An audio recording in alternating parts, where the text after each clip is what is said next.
Bienvenue sur la chaîne Master Pro Business. Ici, nous vous présentons des livres très importants pour le développement personnel et professionnel, des séries de formations et des tonnes de business. Alors, si vous êtes nouveau sur la chaîne, n'oubliez pas de vous abonner et d'activer la cloche de notification pour ne rater aucune de nos prochaines vidéos. Aujourd'hui, nous allons parler sur le secret des riches. Que faut-il savoir? J'espère qu'après cette vidéo, chacun sera en mesure de tracer son propre chemin vers la richesse désirée.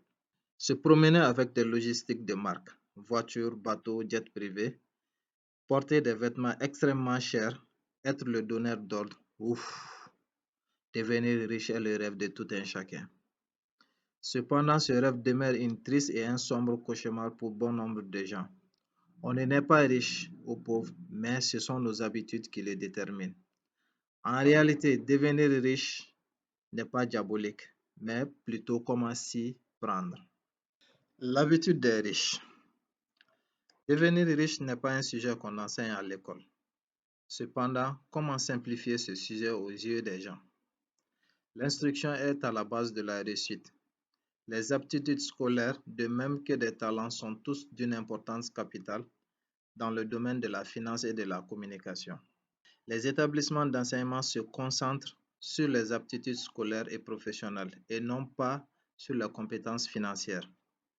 Cela explique pourquoi des banquiers, des médecins, des comptables intelligents ayant obtenu de bonnes notes à l'école se battent quand même pendant toute leur vie sur le plan financier. Il m'arrive souvent de me demander qu'arrivera-t-il quand des milliers de personnes auront besoin d'une aide financière? Devront-ils dépendre de leur famille ou du gouvernement pour un soutien financier? Comment la nation survivra-t-elle si on continue de laisser aux parents le soin d'éclairer leurs enfants sur la question d'argent? Des parents qui deviendront ou sont déjà pauvres.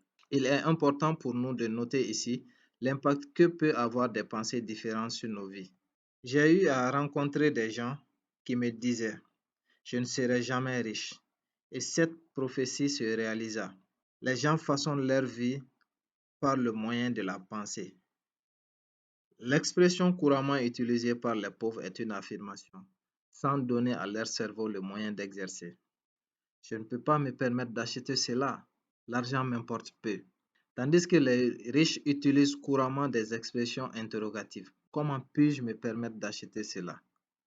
En parlant ainsi, le cerveau se met à branler tout en leur donnant une solution et les encourage à acheter tout ce qu'ils veulent. En s'exprimant ainsi, cet ordinateur géant que le monde n'ait jamais connu se met en exercice et se renforce davantage. Les riches conditionnent leurs esprits et les mettent en exercice permanent sur le domaine financier.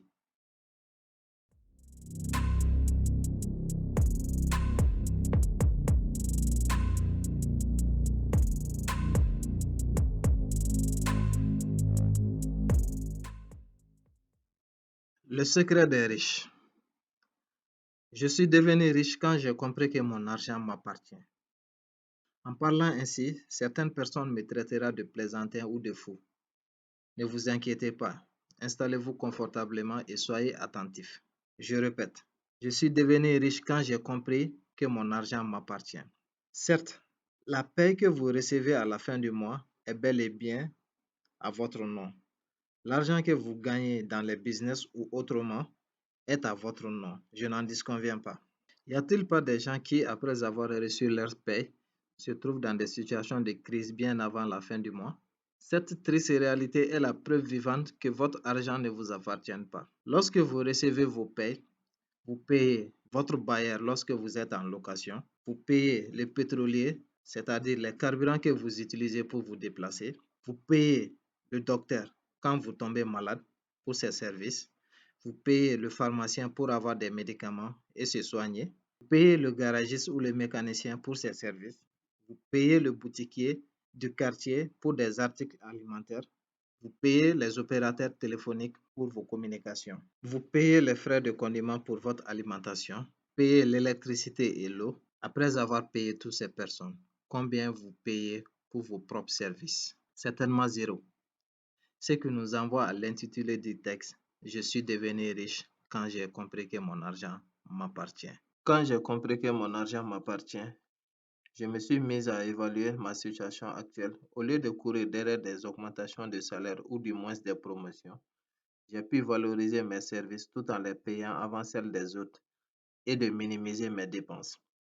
En adoptant cette pratique continuelle et respectée, j'ai cependant façonné mon esprit afin de créer un certain ordre de priorité et de minimiser mes dépenses. Certains diront qu'il s'agit bien de l'épargne. Peu importe l'appellation que vous allez prodiguer là-dessus, peu importe le montant, l'essentiel est qu'il soit continuel et respecté. Après avoir inculqué ces valeurs en soi de manière ordonnée et respectée, et au bout d'un certain temps, il faudra passer à l'investissement de cette paye dans une activité sûre et crédible qui pourra à son tour générer des bénéfices. Ainsi prend fin cette vidéo et si elle vous a été utile, n'oubliez pas de vous abonner et d'activer la cloche de notification afin de ne rien rater de nos prochaines vidéos. Allez, à très bientôt pour une autre vidéo.